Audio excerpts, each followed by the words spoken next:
time to end the vicious cycle of the I have nothing to wear mentality. Because at the end of the day, getting dressed should be a stress-free experience, okay? Like, it should be fun. So if you're dealing with this right now, whether you're struggling with the I have nothing to wear mentality, or maybe you're just bored with your clothes, I'm gonna give you a handful of mindset-related and actionable tips to help you move away from this toxic mentality. Now, if you want to see more content on how to be a mindful consumer, make sure you hit that subscribe button and give this video a thumbs up. And don't forget to check out the Feeling Good Style Club, which is linked in the description below. And without further ado, let's get into it. So the first step that you want to take to get out of this I have nothing to wear mentality is to assess your core essentials. Now, a core essential is pretty much just a fancy word that I like to use for a basic, or a lot of the times just the items that you typically will see in something like a capsule wardrobe. We're talking about the most versatile items in your wardrobe. Think things like t-shirts and jeans and blazers and button-ups. What else? Trousers, tank tops.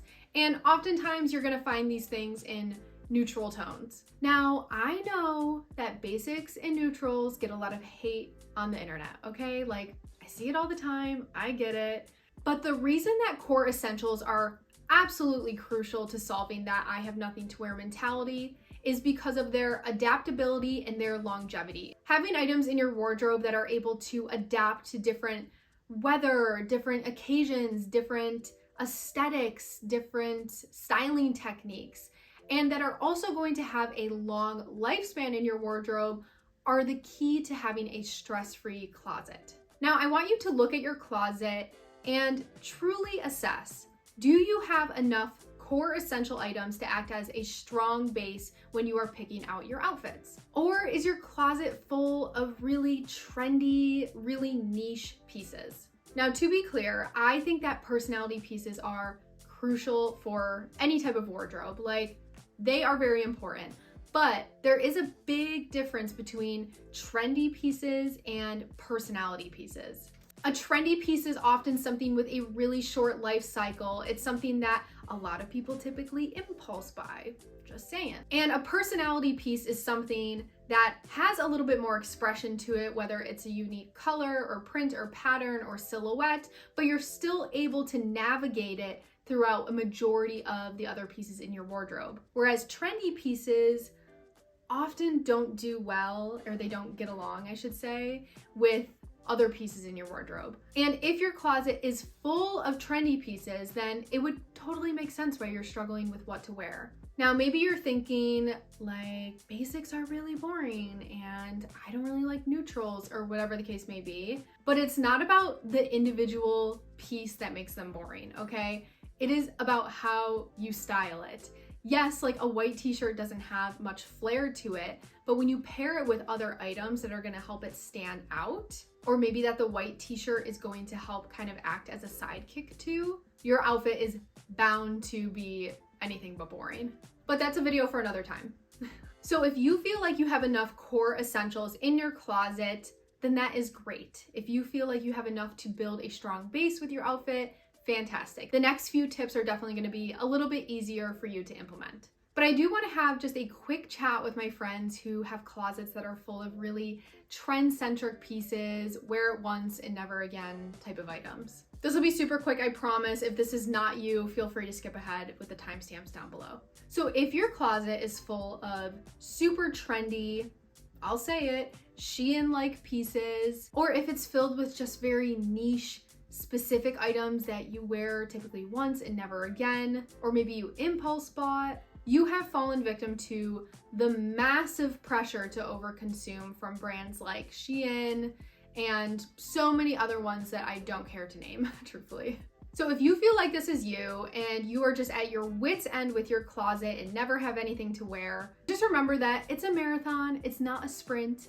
And I have a few videos that will be able to help you out. I will link them in the description. I have a video on how to reinvent your style, as well as a video on how to stop impulse buying. So those will be linked in the description for you if you need them. My second tip to get out of that I have nothing to wear mentality is to get comfortable being an item repeater. Now, first things first, I will always encourage you to repeat your outfits like all of the time, especially ones that you like. But where you might be falling short is when it comes to repeating specific items in your wardrobe, and more specifically, learning how to maximize their potential in your closet. Now, the reason that I wanted you to assess those core essentials in the last section is because those are the items that are going to have the most bandwidth.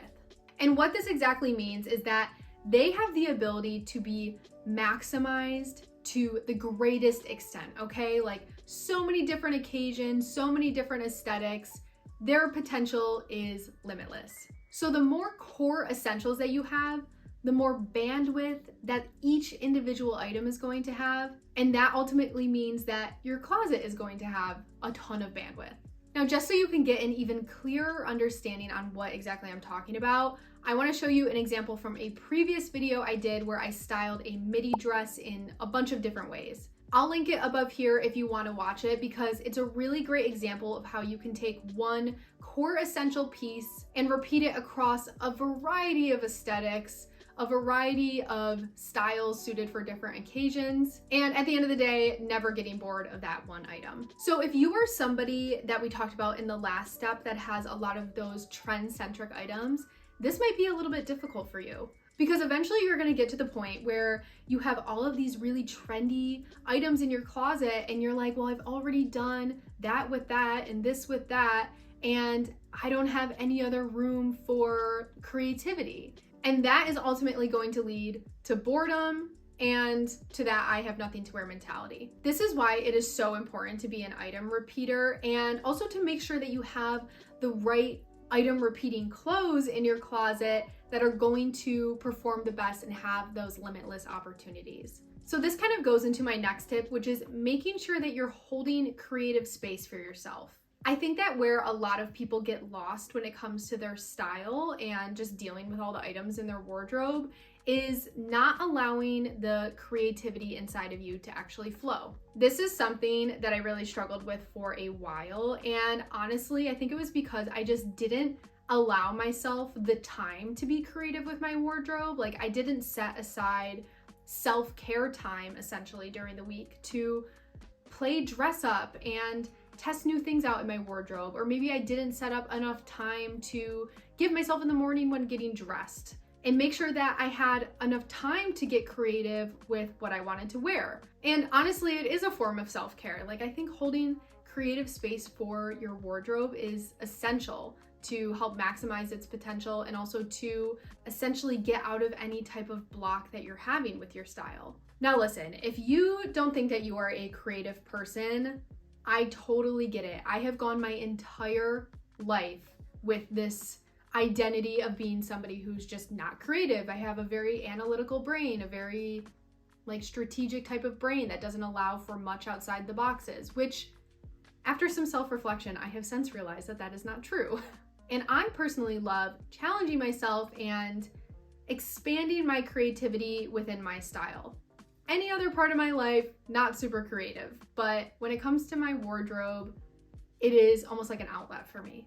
And I know I'm not out here doing super crazy creative outfits. I'm not wearing anything revolutionary, but that's what I like. And I feel great personally when I style something that I've never worn before, and I can be proud of the creative process that it took to get there. So with that, I want you to play dress up in your closet.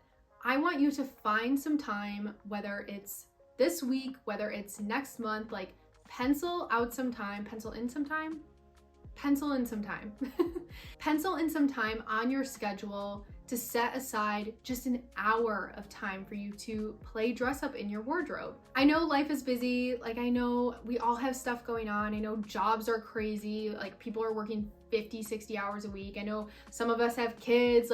Things are going on all the time, but self-care is so important. And who knows, maybe this will be a really great form of self-care for you.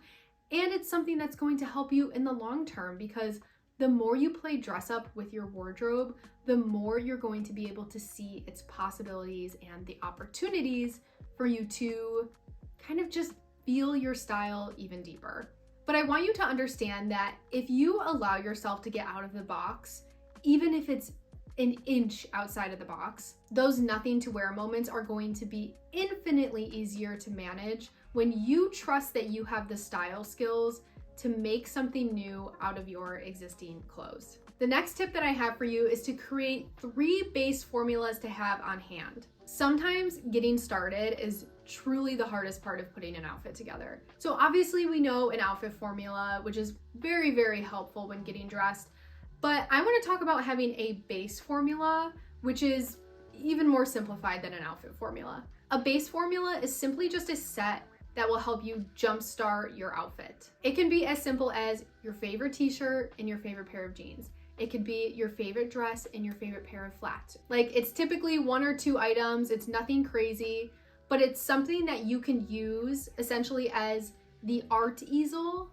to start your painting on, if that makes sense. Now, I know these are super simple and like, duh, we all start with a base outfit, but I personally am somebody who often struggles with the first step because when you're staring at your closet and you have all of these options, you go into choice overload and you're like, there's too many things to pick from that I just can't narrow it down. So by having a handful of go-to base formulas on deck, you can rely on them to deliver a really strong jumping off point to get those creative juices flowing. These are especially good if you're in a little bit of a rush to get out the door. Maybe if you're in like a really big rush, I recommend having true outfit formulas on hand, like things that you can pick and put it together, walk out the door. But if you just find yourself struggling in the morning and you're like, I just don't know where to start, create a few go-to base outfits. Just pick like 3. It doesn't have to be anything crazy. Just write them down in your notes app. Again, like, we're all about simplicity here, and use them when you're not sure of what to wear. Now, I think this idea is really great because it's low effort.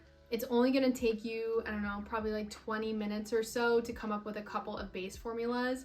And if you can remind yourself like, hey, these are in my back pocket, you're gonna move forward even more confident with your wardrobe, and hopefully those nothing to wear moments will diminish.